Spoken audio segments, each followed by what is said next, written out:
Welcome friend, युक्ति IAS के इस ऑनलाइन प्लेटफॉर्म पर मैं अमर अरविंद आप सभी लोगों का तहे दिल से स्वागत करता हूं। उम्मीद करता हूं आप लोग स्वस्थ होंगे और बेहतर तरीके से अपनी तैयारी कर रहे होंगे।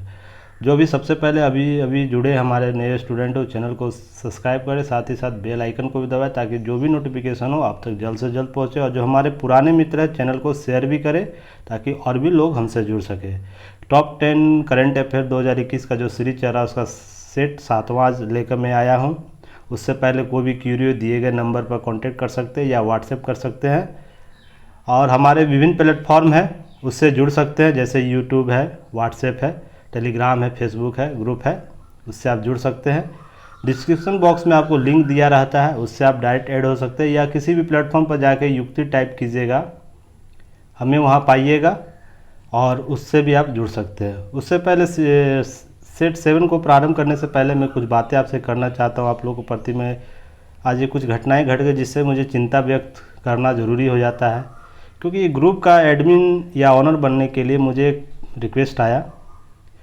उसका जो पहले से ऑनर है या एडमिन है जिसे कहते हैं, जिससे आपका मैटर उस ग्रुप में जाता है, किसी भी ग्रुप में जाता है, तो मैं नीचे थोड़ा सा आके बताता हूँ कि जो है वो ज़रूरी है। अगर वो एडमिन है या ऑनर है तो वो ग्रुप में कोई भी मैटर को प्रोवाइड कराता है या तो भेजता है, तो जिससे आप लोग क्विज़ या किसी रूप से मैटर प्राप्त करते हैं। तो मैं उस ग्रुप का जो ऑनर है या एडमिन कहिए जिसे, वो आज तक किसी भी पीसीएस एग्ज़ाम का पीटी क्लियर नहीं किया है। और यूपीएससी की तो बात छोड़ ही दीजिए, भी पीसीएस एग्ज़ाम का पीटी क्लियर नहीं किया है। और उस ग्रुप में हमारे ग्रुप के कुछ स्टूडेंट हैं। मैं ये नहीं करता हूँ अब किसी मेरे ग्रुप में आप शामिल हैं तो किसी अन्य ग्रुप में नहीं जा सकते हैं, पर मेरे ग्रुप में अगर आप हैं तो आप मेरी जो मटेरियल प्रोवाइड का जो तरीका है, वो उसकी ऑथेंटिसिटी जो है वो आप लोग देखते हैं। जैसे पीआईबी से मैं लेता हूँ या किसी मैगज़ीन में द हिंदू से लेता हूँ, स्टैंडर्ड से लेता हूँ, बिजनेस स्टैंडर्ड मैगज़ीन है उससे लेता हूँ, सरकार की किसी भी ऑथेंटिक साइट से लेता हूँ, या जो रिपोर्ट जारी करता है कोई भी संस्था उसके ओरिजिनल साइट से जाकर मैं इन चीज़ों को कवर करता हूँ। तो मैं अपने ग्रुप में जो स्टूडेंट हैं उसके जो उनका जो तरीका है तैयारी करने का जो मटेरियल के संबंध में है, वो तो बेहतर होगा, मुझे इसका विश्वास है। पर आप किसी अन्य ग्रुप में जुड़ते हैं जो इस टाइप के जो ऑनरशिप के तहत चला रहे हैं, जो कभी किसी पीसीएस एग्ज़ाम को आज तक क्लियर ही नहीं किया, तो आप लोग का किस रूप से मार्गदर्शन कर रहे होंगे तो आप लोग देखते होंगे। और कॉपी पेस्ट सिस्टम बहुत चलता है। कॉपी पेस्ट सिस्टम वो किसी ग्रुप से कॉपी करके किसी और ग्रुप में शेयर किया जाता है। और आप लोग देखते होंगे हमारे ग्रुप में ऐसा कुछ अवेलेबिलिटी नहीं चलती है कि किसी का कॉपी कीजिए और किसी के यहाँ पेस्ट कर दीजिए। हमारे ग्रुप में एकदम अलाउड नहीं है। ऑथेंटिसिटी के साथ किसी मैटर को प्रोवाइड कराना आप लोगों को अभी तक जो हमसे जुड़े हैं वो जानते हैं। इसके बावजूद भी अगर कोई स्टूडेंट किसी अन्य ग्रुप में जा रहे हैं तो बेहतर जाइए। पर मैं बस इतना बताना चाहता हूँ कि आप लोग अपने भविष्य को अभी समझ लीजिए। आपका भविष्य क्या होगा? जो कभी किसी एग्ज़ाम को पीटी क्लियर नहीं किया है, वो आपका मार्गदर्शन किस स्तर से कर रहा हो आप लोग स्वयं आप लोग डिसाइड कीजिए और आप लोग जाइए। और मैं जो अपना यूजुअल जो मेरा युक्ति परिवार है, मैं प्रिंस सर और भी जो हमारे संस्था से जुड़े हुए लोग हैं, जिस तरह से मेहनत कर रहे हैं वो तो लगातार करते रहेंगे। आप लोग इच्छा है आप लोगों का है, आप लोग जहाँ जाइए जा सकते हैं, कोई दिक्कत नहीं है। चलिए, बहुत लेट हो गया, अब थोड़ा सा 5 मिनट लग गया होगा। अब सेट को आगे बढ़ाते हैं। तो आज के सेट में चलिए देखते हैं क्या टॉपिक है। आज के सेट में आपको करंट अफेयर्स, नेशनल इशू और अंतर्राष्ट्रीय स्तर पर पर्यावरण और जैव विविधता से संबंधित जो टॉपिक को कवर किया गया है। और सभी को अभी तक जो भी हमारे से जुड़े स्टूडेंट को पता है बाइलिंगुअल फॉर्मेट में आ गया है। क्वेश्चन भी बाइलिंगुअल है, एक्सप्लेनेशन भी बाइलिंगुअल है। तो जो भी दोनों माध्यम के स्टूडेंट है, अब निश्चित होकर अब चीज़ों को देखिए। तो पहला क्वेश्चन देखते हैं क्या है। सही समय पर सही जानकारी प्राप्त करने की सुविधा के लिए किसानों के लिए निम्न में से कौन सा डिजिटल प्लेटफॉर्म लॉन्च किया है? Which of the following digital platform has been launched by farmer to facility getting right information at right time? Option देख लेते हैं। ऑप्शन ए है, देख लेते हैं ऑप्शन। सॉरी, एक सेकेंड, थोड़ा सा ऑप्शन ए सहयोग सारथी, ऑप्शन बी स्माइल सारथी, ऑप्शन सी सहायता सारथी, ऑप्शन डी किसान सारथी। तो इसका सही उत्तर क्या होगा? इसका सही उत्तर आप लोगों को ऑप्शन डी किसान सारथी होगा। एक्सप्लेनेशन देख लेते हैं। एक्सप्लेनेशन के तौर पर क्या शामिल किया गया है?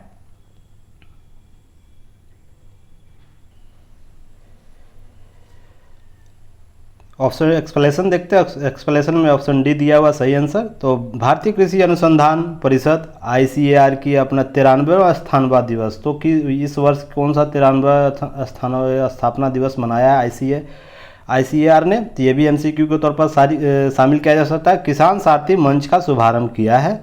और किसान सारथी मंच क्या है देखते हैं। इसे केंद्रीय कृषि एवं कल्याण मंत्री एवं केंद्रीय इलेक्ट्रॉनिक और सूचना प्रौद्योगिकी मंत्री द्वारा संयुक्त रूप से लॉन्च किया गया है। तो आप लोग कमेंट बॉक्स में बताइए अभी कृषि एवं किसान कल्याण मंत्री कौन है और केंद्रीय इलेक्ट्रॉनिक्स एवं सूचना प्रौद्योगिकी मंत्री कौन है।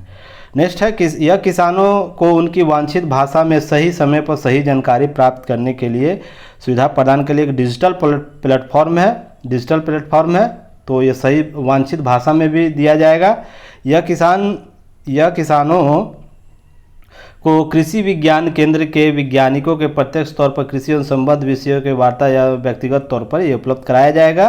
किसानों का उपयोग कर खेती के लिए नए तरीकों की सीख भी इससे दी जाएगी। अब देखते हैं भारतीय कृषि अनुसंधान परिषद के बारे में भी सेम इंग्लिश लैंग्वेज में यहाँ पर है। आप लोग PDF जब मिलेगा तो आप लोग वहाँ पर ज्वाइन कीजिए और साथ में एक्सप्लेनेशन को देखते चलिए देखते हैं। भारतीय कृषि अनुसंधान परिषद क्या है? भारतीय कृषि किसान एवं कल्याण मंत्रालय के कृषि अनुसंधान शिक्षा विभाग के तहत एक स्वायत्त संगठन है। तो किसके तहत है? और कृषि अनुसंधान और शिक्षा विभाग के तहत यह एक स्वायत्त संस्था है। इसकी स्थापना कब की गई थी?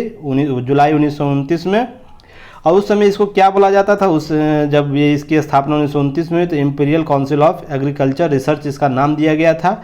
ये भी MCQ के तौर पर शामिल हो सकता है। इसका मुख्यालय कहाँ है? नई दिल्ली में है। यह पूरे देश में बागवानी, मत्स्य पालन और पशुपालन सहित कृषि क्षेत्र में जो अनुसंधान होते हैं उसका शीर्ष निकाय है। तो इससे संबंधित आपको MCQ शामिल हो सकता है। चलिए नेक्स्ट क्वेश्चन देखते हैं। नेक्स्ट क्वेश्चन है भारतीय विरासत संस्थान निम्न में से किस राज्य में स्थापित की जाएगी? Indian heritage institute will be established in which of the following state? Option A Bihar, option B Paschim Bengal, option C Madhya Pradesh, option D Uttar Pradesh, option E इन उपरोक्त में से कोई नहीं। ये एक से अधिक इसमें होगा। तो इसका सही उत्तर क्या होगा? इसका सही उत्तर उत्तर प्रदेश तो के कुशीनगर में स्थापित होगा। नोएडा के कुशीनगर क्षेत्र जो आता है, कुशीनगर गौतम बुद्ध, मिस हो गया। चलिए भारत के विरासत नोएडा के गौतम बुद्ध यानी यूपी राज्य में होगा। ये गौतम बुद्ध नगर में स्थापित किया जाएगा और इसके संबद्ध विरासत इसके लिए संरक्षण किया जाएगा। इस कौन संस्था इसमें क्या क्या कार्य किया जाएगा? जैसे आर्ट के संबंध में संरक्षण होगा, संग्रहालय विज्ञान में, फिर अभिलेखीय अध्ययन इसमें किया जाएगा, निवारक संरक्षण, एपिग्राफी, निमोस्टिक और पांडुलिपि विज्ञान इसमें का अध्ययन कराया जाएगा। और इसके सेवारत कर्मचारियों और छात्रों को इसमें प्रशिक्षण भी दिया जाएगा। और इस संस्थान की स्थापना पुरातत्व संस्थान पंडित दीनदयाल उपाध्याय पुरातत्व संस्थान जो है भारतीय राष्ट्रीय कृषि अभिलेखागार नई दिल्ली के तहत अभिलेखागार के तहत NRMLC NMICHM IGNCA नई दिल्ली अकादमिक को एकीकृत करने का प्रयास किया जाएगा इस संस्थान के द्वारा, जो एक विश्वविद्यालय के तौर पर जाना जाता है। तो कौन सी संस्था के द्वारा इसको मर्ज करके बनाया जाएगा ये भी आप लोग देख लीजिएगा, क्योंकि एग्जाम में ये भी MCQ के तौर पर पूछा जा सकता है। आप PDF मिलेगा, वो लोग अच्छे से अध्ययन कीजिएगा आप लोग। चलिए नेक्स्ट देखते हैं। नेक्स्ट है तीसरा नंबर क्वेश्चन। सामाजिक न्याय अधिकारिता मंत्रालय ने भिखारियों के लिए निम्न में से कौन सी योजना की शुरुआत की है? तो विच ऑफ द फ्लोइंग स्कीम है? बेगर्स के लिए कौन सा स्टार्ट किया गया प्रोग्राम? तो ऑप्शन ए सहयोग योजना, ऑप्शन बी स्माइल योजना, ऑप्शन सी सहायता योजना, ऑप्शन डी उड़ान योजना, या इनमें से कोई नहीं, या उपयुक्त में से एक से अधिक। तो इसका सही उत्तर क्या होगा? इसका सही उत्तर स्माइल योजना होगा। चलिए देखते हैं नेक्स्ट क्या है, इसका एक्सप्लेनेशन के तौर पर क्या शामिल किया गया है। सामाजिक न्याय और अधिकारिता मंत्रालय ने स्माइल आजीविका एवं उद्यम के लिए सीमांत व्यक्तियों के हेतु समर्थन अर्थात support for marginalised individual of the livelihood and enterprises smile योजना, इसका नामक योजना शुरू किया है। इस केंद्रीय क्षेत्र के भिखारियों के व्यापक पूर्णावास के लिए योजना है। यह साथ में आप लोग इसको देखिएगा, स्माइल भिखारी और ट्रांसजेंडर का जो मौजूदा योजना है उसका विलय एक साथ नई योजना में कर दिया जाएगा। तो योजना स्माइल योजना किनके लिए कि ये भी पूछ सकता है एमसीक्यू क्यों, तो भिखारी और ट्रांसजेंडर के लिए भी। अब मैंने पिछला एमसीक्यू में आप लोगों को बताया भी था टॉप 10 के सीरीज में कि ट्रांसजेंडर इस बार बहुत महत्वपूर्ण टॉपिक है, इससे प्रश्न जरूर इस बार पूछने की पूरी संभावना है। अब 2011 के जनगणना के अनुसार देखते हैं भारत में भिखारी कुल जनसंख्या कितना है, 4,13,670 है, जो पिछली जनगणना के बाद इसमें वृद्धि हुई है। पश्चिम बंगाल इस सूची में सबसे ऊपर है। बीपीएससी में ये प्रश्न आपको पूछा गया है कि कौन सबसे ज़्यादा भिखारियों की संख्या किस राज्य में है, और दूसरे स्थान और तीसरे स्थान पर क्रमशः उत्तर प्रदेश और बिहार है। तो बिहार का स्थान कौन है, थर्ड है, बिहार है थर्ड में, और सेकेंड में यूपी है। तो आपको यहाँ से प्रश्न बनते हैं। वर्ष 2011 की जनगणना के अनुसार लक्षद्वीप में केवल 2 भिखारी हैं और केंद्र शासित प्रदेश नई दिल्ली में सबसे अधिक भिखारी पाए जाते हैं। सर्वोच्च न्यायालय ने हाल में भिक्षावृत्ति रोकथाम अधिनियम के तहत विभिन्न राज्यों में भिक्षावृत्ति के अपराध की श्रेणी से हटाने के लिए की याचिका पर विचार करने की सहमत हुई है। उसका अंतिम आदेश आना बाकी है। तो चलिए, सेम एक्सप्लेनेशन आपको अंग्रेजी में या सेम टू सेम है, तो आप लोग यहाँ से अंग्रेजी मीडियम वाले स्टूडेंट आप लोग देख लीजिएगा। पीडीएफ दिया जाता है टेलीग्राम चैनल पर, आप लोग वहाँ से जुड़िए और वहाँ पर आप टेलीग्राम में आपको मिलेगा और आप लोग अच्छे से रीड कीजिएगा। नेक्स्ट क्वेश्चन, चौथा नंबर देखते हैं क्या है। निम्न में से किस राज्य द्वारा 1 ब्लॉक 1 प्रोडक्ट योजना की शुरुआत करने की घोषणा की है? तो ऑप्शन ए है Bihar, option B Uttar Pradesh, option C Madhya Pradesh, option D Chhattisgarh. Option E उपयुक्त में से कोई नहीं, उपयुक्त एक में से अधिक। तो इसका सही उत्तर क्या होगा? इसका सही उत्तर ऑप्शन ई होगा, क्योंकि ये हरियाणा ने शुरू किया है, हरियाणा ने, तो ऑप्शन में कोई नाम नहीं हरियाणा का, तो ऑप्शन ई चला जाएगा। तो चलिए देखते हैं, इसलिए बीपीएससी ये बहुत खतरनाक ऑप्शन देता है। बीपीएससी, जो भी स्टूडेंट बीपीएससी की तैयारी कर रहे हैं या कोई भी स्टूडेंट हो पीसीएस की तैयारी कर रहे हैं, तो जब तक आप कॉन्सेप्ट पर किसी क्वेश्चन के टॉपिक पर कॉन्सेप्ट आपका क्लियर नहीं होगा तो आप उस क्वेश्चन को सॉल्व नहीं कर सकते हैं। चलिए देखते हैं, यहाँ तुक्का मारने वाला सिस्टम बीपीएससी में बहुत समाप्त हो गया बहुत हद तक। तो चलिए देखते हैं उस एक्सप्लेनेशन में क्या दिया गया है। ग्रामीण क्षेत्र के छोटे उद्योगों को प्रोत्साहित करने के हरियाणा सरकार ने जल्द ही एक ब्लॉक एक उत्पादन को शुरू करेगी। इस योजना का क्या उद्देश्य है? हर ब्लॉक को किसी न किसी औद्योगिक दृष्टिकोण से उन्नत करना है। पिछले 1 साल में एमएसएमई के तहत लागू की जा रही हरियाणा की एक जिला एक उत्पाद योजना पूरे देश में एक मॉडल के रूप में स्थापित हुई है। एक जिला एक मॉडल जो उत्पाद है, एक जिला एक उत्पाद का जो मॉडल है वो क्या है, स्कीम है, देख लेते हैं। यह स्कीम है एक ऐसी स्कीम है जिसके तहत देसी उद्योगों जैसे हथकरघा, खाद्य प्रसंस्करण उद्योग, वस्त्र उद्योग, परंपरागत उत्पादों को बढ़ावा दिया जाता है। इसमें एमएसएमई के तहत वित्तीय सुविधा मुहैया कराई जाती है। केंद्र सरकार ने पीएमएफएमई स्कीम के तहत 35 राज्यों और केंद्र शासित प्रदेश 707 जिलों को एक जिला एक उत्पाद के तहत लिस्ट की मंजूरी दी है, जिसे शॉर्ट फॉर्म में 1 डिस्ट्रिक्ट 1 प्रोग्राम या प्रोडक्ट आप इसको कहते हैं।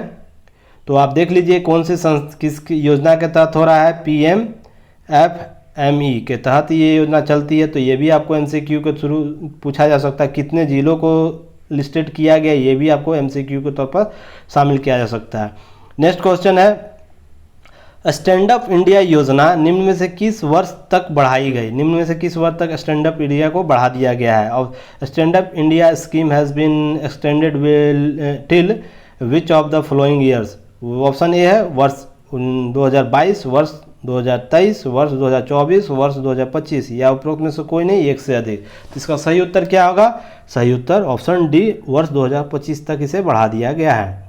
चलिए देखते हैं एक्सप्लेनेशन के तौर पर क्या है। वर्ष 4 अप्रैल 2021 की 5वीं वर्षगांठ इस योजना की मनाई गई, उसमें इस योजना को बढ़ाकर वर्ष 2025 तक कर दिया गया। तो इस योजना कब आया होगा आप लोग बताइए, आप लोग जान ही रहे होंगे। 2016 में 5 अप्रैल को इस योजना को शुभारंभ किया गया था। अनुसूचित जाति अनुसूचित जनजाति महिला उधार ऋणों की सुविधा प्रदान करता है ये योजना, स्टैंड अप जो इंडिया है। यह योजना वित्त मंत्रालय के तहत एक department of financial service DFS के द्वारा संचालित किया था। मैं आप लोगों को बार बार बोल रहा हूँ कि वित्त मंत्रालय के जो भी विभाग है उस लोगों को आप लोग को याद हो जाना चाहिए। कौन कौन से विभाग है आप लोग कमेंट बॉक्स में बताइए, क्योंकि बहुत सी योजनाओं को क्रियान्वित करता है जो महत्वपूर्ण है सामाजिक सुरक्षा के संदर्भ में योजनाएं जो चल रही है। यह योजना एक ग्रीनफील्ड उद्यम को स्थापित करने के लिए दी जाती है, अर्थात ब्राउन फील्ड और किसी अनफील्ड के जो उद्यम होते हैं उसको इंटरप्योर होता है उसके लिए नहीं, कि जो पूरी तरह आप लोगों को बताया था ग्रीनफील्ड योजना क्या होता है या उद्यम इंटरप्योर क्या होता है। यह प्रति बैंक शाखा कम से कम एक अनुसूचित जाति, एक अनुसूचित जनजाति या कम से कम एक महिला उधारकर्ता को 10 लाख से 1 करोड़ रुपए के बीच की ऋण को सुविधा उपलब्ध कराता है। तो ये आपको पारस क्या है इसका, ये भी आपको प्रश्न पूछ सकता है कि किन रेंज में किन लोगों को दिया जाता है ये ऋण। सेम एक्सप्लेनेशन आपको इंग्लिश में दिया गया, इंग्लिश मीडियम वाले आप लोग देख लीजिएगा PDF में। चलिए नेक्स्ट, पर्यावरण और जैव विविधता, इन्वायरमेंट एंड बायोडाइवर्सिटी से लिया गया है। नेक्स्ट क्वेश्चन के तौर पर शामिल किया है, गुलाबी नमक के GI टैग प्राप्त करने के लिए हाल में ही कौन सा देश चर्चा में रहा GI टैग प्राप्त करने के गुलाबी नमक के संबंध में। Which country was the news recently for the getting the GI tag of pink salt. तो ऑप्शन क्या है देख लेते हैं। Option A Bhutan, option B Qatar, option C Bahrain, option D Pakistan. उपयुक्त में से कोई नहीं, उपयुक्त में एक से अधिक। तो इसका सही उत्तर क्या होगा? सही उत्तर डी होगा, पाकिस्तान। हमारे पड़ोसी देश है, पड़ोसी भाई। चलिए एक्सप्लेनेशन देखते हैं। बासमती चावल के लिए यूरोपीय यूनियन भारत से पाकिस्तान लड़ रहा है। अब उससे पहले बासमती चावल से भी कुछ खींचातानी चल रहा है भारत और पाकिस्तान में।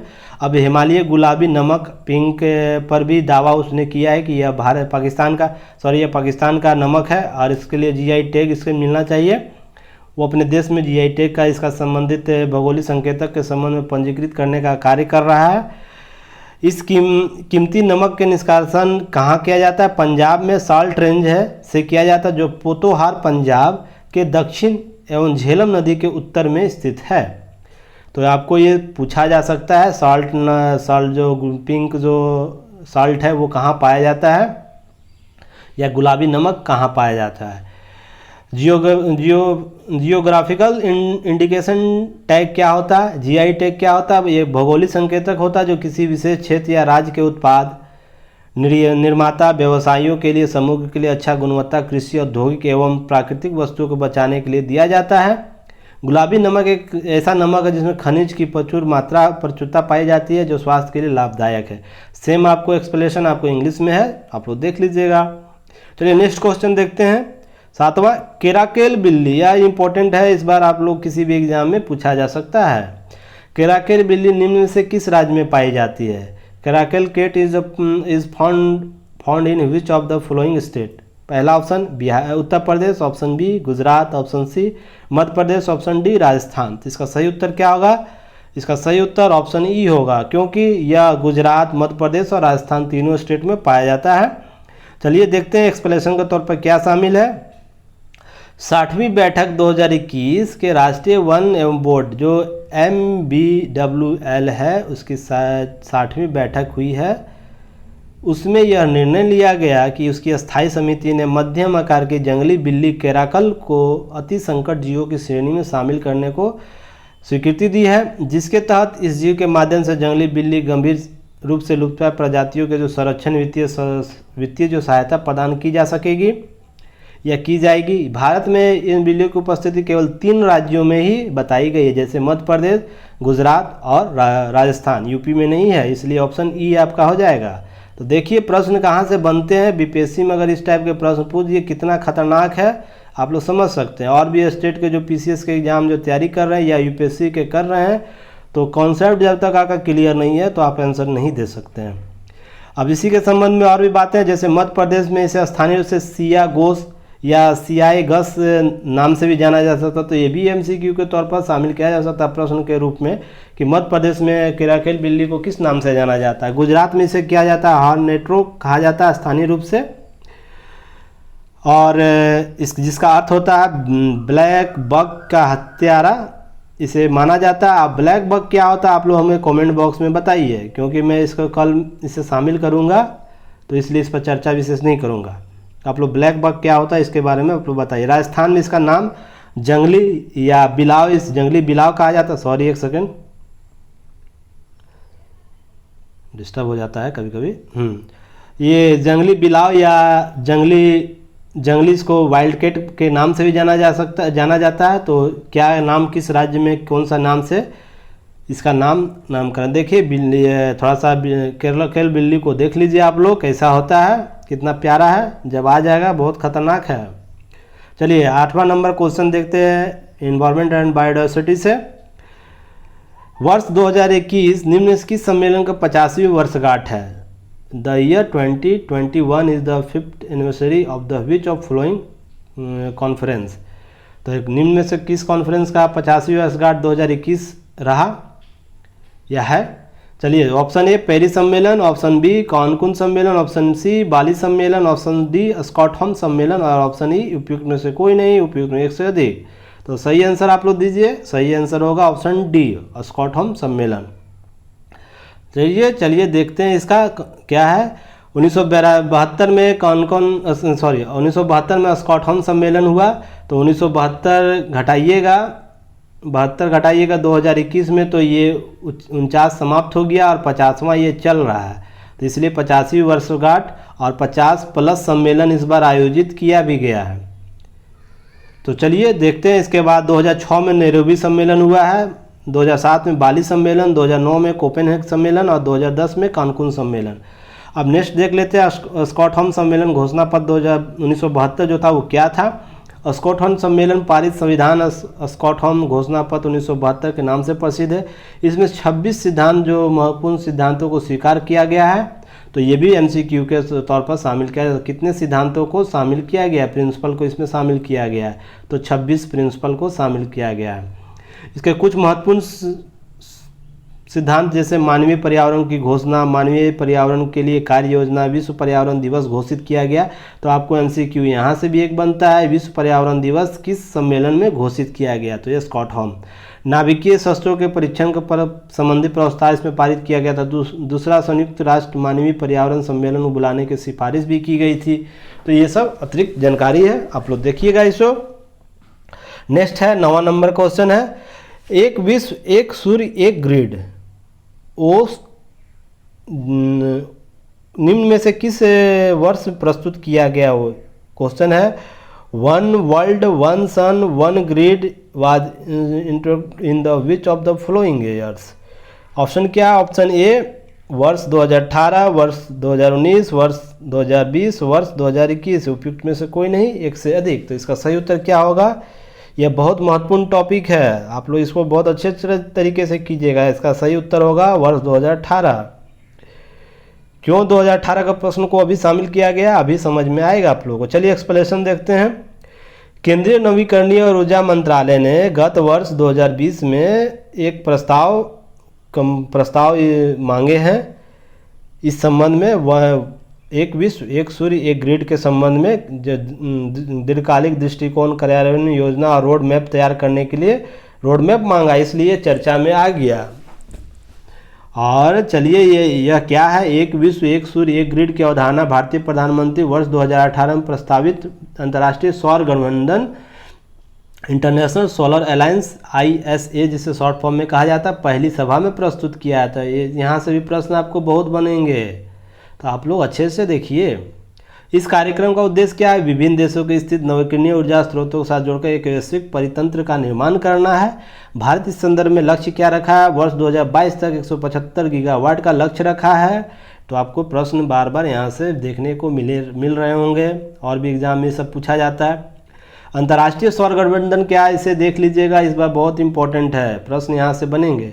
अंतर्राष्ट्रीय सौर गठबंधन एक अंतर सरकारी संगठन है। इसकी स्थापना भारत फ्रांस द्वारा 30 नवंबर 2015 को पेरिस में आयोजित जलवायु परिवर्तन जो कन्वेंशन होता है उसमें हुआ था, UNFCCC के द्वारा। 21वीं वर्षगांठ इसकी मनाई गई थी उसमें।